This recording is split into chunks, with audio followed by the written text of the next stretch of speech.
Anamorphic lenses create some of the most unique and interesting looks in cinema. I've been looking at some of the cheap solutions for a long time, and I think I finally came across a look which I feel is extremely affordable and incredibly close.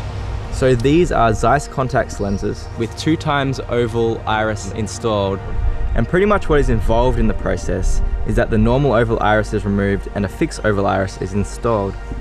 This iris's maximum aperture is usually about half a stop less than the normal aperture wide open. So they're technically still spherical lenses, just with oval bokeh to kind of mimic the anamorphic feel. One of the main characteristics of anamorphic glass is its oval bokeh, and this can be easily achieved through this oval iris.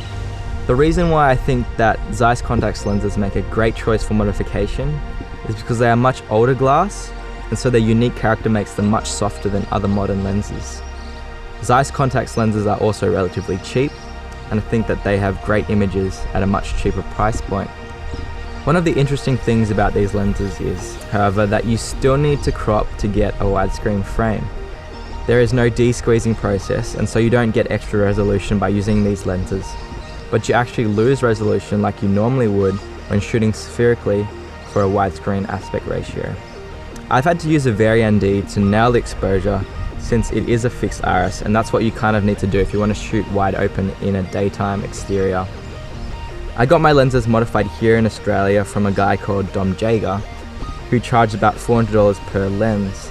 You could actually do the modification yourself if you know how to remove an iris and to reinstall the oval one. Now these lenses don't give horizontal lens flares unless you add them in post or you want to add extra accessories.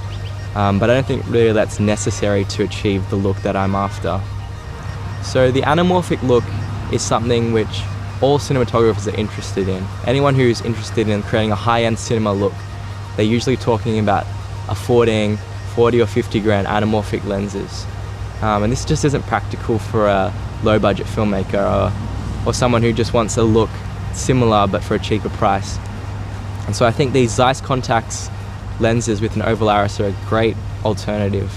And I've just been really impressed with everything that I've been shooting with this stuff, and I just know that I can chuck them on any camera and I'm going to get great results.